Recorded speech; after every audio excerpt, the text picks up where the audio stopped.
আমি চাওয়ার চেয়েও অনেক বেশি পেয়েছি। এই দোয়াকুলের গল্পটা এমন একটি দোয়াকুলের গল্প যে কথায় আছে না, মেঘ না চাইতে বৃষ্টি, ঠিক তেমন একটি দোয়াকুলের গল্প। তিনি আল্লাহ তাআলার কাছে সামান্য এক ফোঁটা পানি চেয়েছিলেন আর আল্লাহ তাআলা পুরো নদী দিয়ে দিয়েছেন। সুবহানাল্লাহ। দোয়াকুলের গল্পটি না শুনলে বুঝতে পারবেন না যে আল্লাহ তাআলা তার দোয়া কিভাবে কবুল করেছেন আর তাকে কিভাবে নিয়ামত দ্বারা পরিপূর্ণ করে দিয়েছেন। তো চলুন, আমি খালিদ হাসান আপনাদেরকে গল্পটি হুবহু পড়ে শোনাই। এই দোয়াকুলের গল্পটি আমাদের একজন নিয়মিত ভিউয়ার্সের দোয়াকুলের গল্প, আর এই দোয়াকুলের গল্পটি তিনি আমাদেরকে ইমেলের মাধ্যমে শেয়ার করেছেন। আপনিও চাইলে আপনার বাস্তব জীবনের দোয়াকুলের গল্পটি আমাদের সঙ্গে শেয়ার করতে পারেন, আমাদের চ্যানেলে প্রচার করা হবে। দোয়াকুলের গল্প পাঠানোর জন্য আমাদের ইমেল আইডি ব্যবহার করবেন। আমাদের ইমেল আইডি হলো khalidhasan6695@gmail.com। এটা আমরা ডেসক্রিপশনেও লিখে দিচ্ছি। কিন্তু বিষয় হচ্ছে যে দোয়াকুলের গল্পটি ঠিকঠাক মতো পাঠাবেন। দোয়াকুলের গল্প পাঠাচ্ছেন কিন্তু তার মধ্যে দোয়ার বিষয়ে উল্লেখ থাকছে না, যেমন কোন বিষয়ে দোয়া করেছিলেন, কতদিন দোয়া করেছিলেন, কোন আমল করেছিলেন। এই তিনটে বিষয় তো অবশ্যই তার মধ্যে থাকতে হবে, তাহলে যেই ব্যক্তি গল্পটি শুনছেন তিনি তার মধ্য থেকে কি শিক্ষা পাবেন যদি আপনি এই তিনটের কোনোটাই না উল্লেখ করেন, অথবা একটা দুইটা উল্লেখ করলেন, তিনটে উল্লেখ করলেন না। অনেকেই তো এমন আছেন যে পুরোটাই ভূমিকা লিখছেন আর শেষের দিকে গিয়ে এক দুই লাইনের মধ্যে দোয়া কবুলের গল্পটি লিখছেন। আবার কেউ কেউ এমন করেন যে দোয়া এখনো কবুলই হয়নি, শুরু থেকে নিয়ে শেষ পর্যন্ত পড়তে পড়তে শেষের দিকে গিয়ে দেখছি যে দোয়া করবেন, আল্লাহ যেন দোয়াটি কবুল করে নেন। যদি ভাই এবং বোনেরা, আপনারা এইভাবে লিখবেন না, মেন তিনটে বিষয়ের উপর ফোকাস দিয়ে সুন্দর মতো গুছিয়ে মাঝারি আকারে অথবা একটু বড় করে লিখবেন। আপনারা কষ্ট করে লিখে পাঠান, সেগুলো আমরা প্রচার করার চেষ্টা করি, কিন্তু যখন দেখি যে একদমই সেটা প্রচার করার মতো নয়, তাই সেটা প্রচার করতে পারি না। তো যাই হোক, এই বিষয়গুলো একটু খেয়াল রাখবেন যারা দোয়াকুলের গল্প পাঠাবেন। তো চলুন দোয়াকুলের গল্পটি আমরা শুনে আসি। গল্পের শুরুতেই তিনি লিখেছেন, আমি এমবাসি ফেস করার জন্য ইন্ডিয়া গিয়েছিলাম। আমরা মোট 5 জন ছিলাম।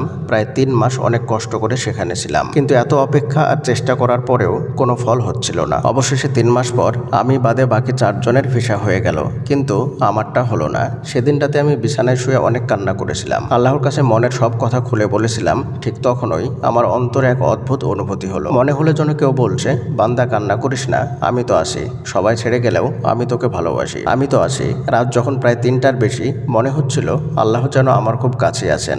এক এক করে সবাই ভিসা পেয়ে ইন্ডিয়া ছেড়ে চলে গেল, আর আমি খালি হাতে ফিরে এলাম। কিন্তু আমি কখনোই আল্লাহর প্রতি বিশ্বাস হারাইনি, বরং মনে হচ্ছিল আমি যেন আল্লাহকে আরো বেশি করে খুঁজে পেয়েছি। আমি যতটা সম্ভব নামাজ পড়তাম, একা একা আকাশের দিকে তাকিয়ে আল্লাহর সঙ্গে কথা বলতাম।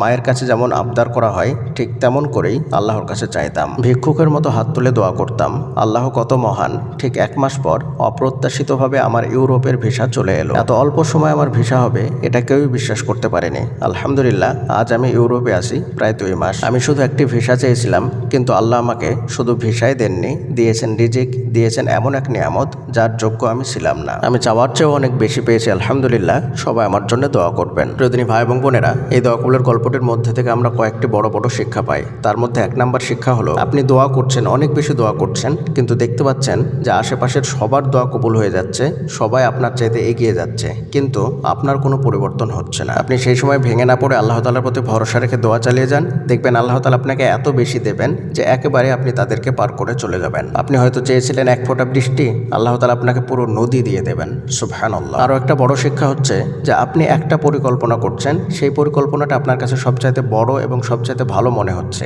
কিন্তু আল্লাহ তাআলা আপনাকে নিয়ে আরো সুন্দর পরিকল্পনা করতে পারে। আমি সেটা কখনোই বুঝতে পারবো না যতক্ষণ পর্যন্ত না আল্লাহ তাআলা সেটা আমাদেরকে দিচ্ছেন। তাই আল্লাহ তাআলার পরিকল্পনার উপরে সবসময় ভরসা রাখবেন, বিশ্বাস রাখবেন, সুধারণা রাখবেন। আরও একটা বড় শিক্ষা হচ্ছে যে পরিস্থিতির দিকে না তাকিয়ে দোয়া চালিয়ে যেতে হবে। পরিস্থিতি যেমনই হোক না কেন, আপনাকে দোয়া করতেই হবে। আপনি যদি পরিস্থিতির দিকে তাকান তাহলে দোয়া করতে পারবেন না, দোয়াতে মনোযোগী হতে পারবেন না। পরিশেষে আল্লাহ তাআলার নিকটে দোয়া করি, আল্লাহ তাআলা যেন আমাদের সকলের মনের ইচ্ছেগুলোকে পূরণ করে দেন। আমিন। আসসালামু আলাইকুম ওয়া রাহমাতুল্লাহি ওয়া বারাকাতুহু।